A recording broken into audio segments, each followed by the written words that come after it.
Okay, so let's start now with the three books that I consider most important to have a vision of the Aeneid and especially its meaning.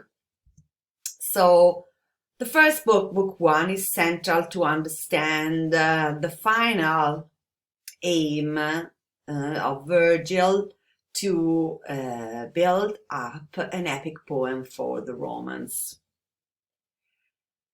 So, Virgil begins his poem with a statement. He will sing of war and the man, Aeneas, who, driven by faith, sailed from Troy's shores to Italy, where he founded a city called Lavinium, the precursors of Rome. Why, Virgil asks, appealing to the muse of epic poetry, does Juno, the queen of the gods, harass such a good man? So he introduced a link with the Iliad. Then, so he mentioned two explicit reasons for Juno's hostility. Her love for Carthage, and so corresponding hatred for the future Rome, which is destined to overthrow his favorite city, and her resentment because Paris did not award her the golden apple, the prize given to the most beautiful goddess. She also hates the Trojans because one of their ancestors was Dardanus, the son of Jupiter and Electra, the daughter of Atlas and Juno's rival of Jupiter's affection.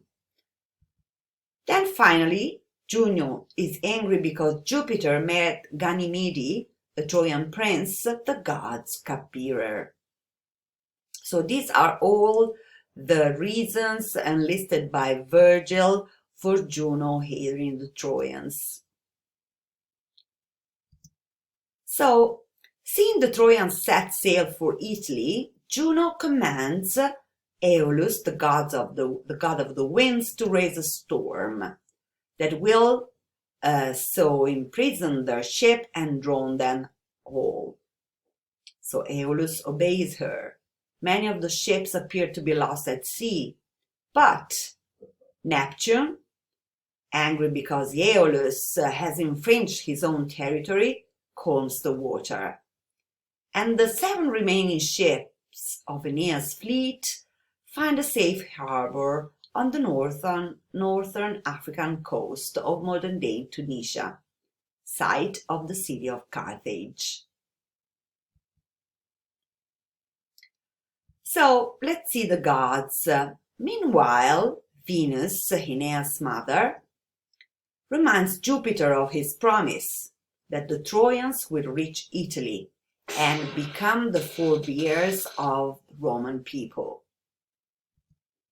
Jupiter quiets her fears, telling her that the Trojans for sure will arrive in Latium.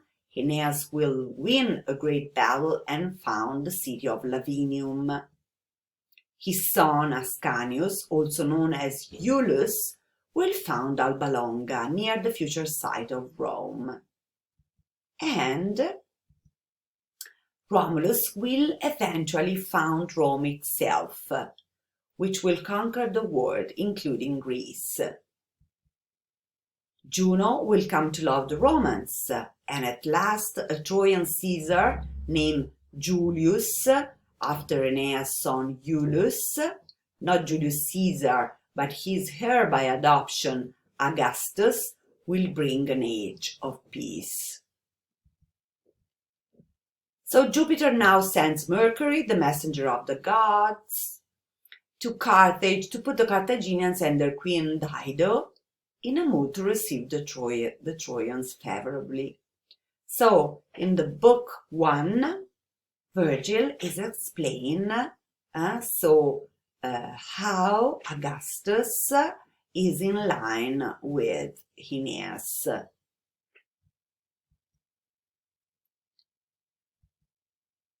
The next morning, Aeneas sets out with his companion to explore the region. They meet Venus, who appears disguised as a Carthaginian huntress, telling them that they are near Carthage, a city founded by the Queen Dido, who fled with her followers from her original city in Phoenicia, the city of Tyre, after her evil brother Pygmalion murdered her husband Sichaeus. So here you can see in detail where Tyre is with the close-up.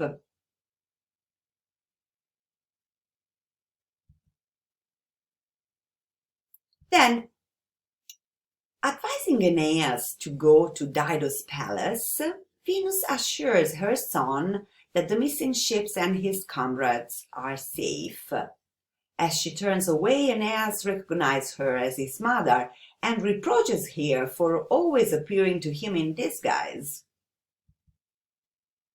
Enveloped now in a cloud that Venus has thrown over them to make them invisible, Aeneas and his companion observe the people of Carthage at their various tasks. They come at last to a grove where they found a great temple built to honor Juno. Entering the temple, they see that its walls are covered with decorative panels that depict scenes from the Trojan War, and this will fill Aeneas with sorrow. So, in this painting of the 18th century, we can see the arrival of Aeneas in Carthage, so covered by the cloud sent by Venus. As Aeneas inspects the murals more closely, Dido and her attendants enter the temple. Dido is a woman of great beauty and majesty, and she seats herself on her throne and holds court. To Aeneas and his companion joy and amazement, the men from the missing Trojan ships enter the temple and are received hospitably by the queen, who listens to them as they explain who they are and what has happened to them. At this point, the cloud that shrouds Aeneas vanishes, and they are united with their companions. So Dido welcomes Aeneas and prepares a banquet in his honor. Aeneas sends for Ascanius, whom Venus, fearing that Juno will again cause trouble, replaces with her son Cupid, the god of love in disguise. She knows that Cupid will fill Dido with passion for Aeneas, thus ensuring the hero's safety. That night at the banquet, Dido unsuspectingly embraces Cupid, thinking that he is Ascanius, and she is filled with love for Aeneas. So you see, everything is caused by the wills of the two opposite goddesses, Juno and Venus. Overcome by her curiosity and admiration, Dido invites the Trojan hero Aeneas to describe his wanderings and his misfortunes. So this will be the contents of book 2 and 3. Okay, let's see you for book 4. Bye.